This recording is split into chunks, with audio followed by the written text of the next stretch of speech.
안녕하세요. 법무법인 리엠파트너스 이수정 변호사입니다. 예, 안녕하세요. 안진호 변호사입니다. 네, 일반인들이 형사사건에 휘말리는 건 굉장히 흔치 않은 일입니다. 그래서 형사사건과 관련해서 잘못 알고 계시는 부분들이 있는데요. 흔히들 오해하시는 부분이 바로 합의에 관한 것입니다. 예, 많은 분들이 합의만 하면 형사사건 자체가 없던 것이 된다거나 처벌을 받지 않게 된다고 알고 계시는데요. 정말로 합의만 하면 모든 것이 해결되는 것인지 알아보도록 하겠습니다. 네, 피해자가 있는 사건이라면 당연히 얼마든지 합의가 가능합니다. 그런데 일부 범죄를 제외하고는 합의를 한다고 하더라도 계속해서 수사도 받아야 되고 재판도 받아야 하는데요. 왜 그런 것인가요?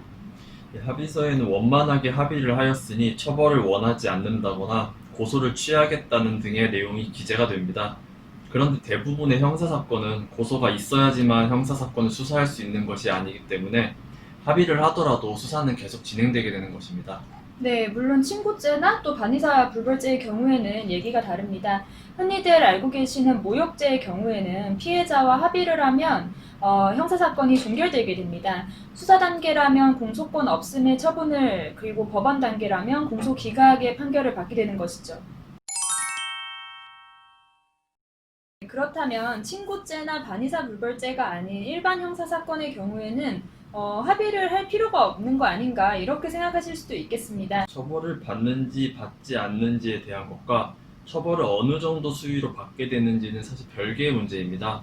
합의를 하더라도 처벌을 받을 수는 있지만 처벌 수위가 낮아지게 된다면 당연히 합의의 필요성을 인정할 수 있을 것입니다.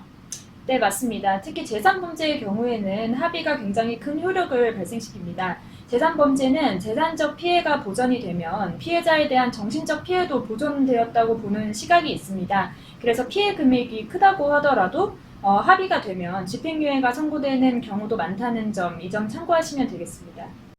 네, 친고죄나 반의사 불벌죄의 경우라면 합의를 함으로써 형사사건을 종결시킬 수 있습니다. 그리고 친고죄나 반의사 불벌죄가 아니라고 하더라도 합의를 하는 것은 처벌 수위를 낮추는 데 큰 도움이 된다는 점 기억하시면 되겠습니다. 피해자에 대한 피해 회복을 위해서라도 합의는 정말 중요합니다.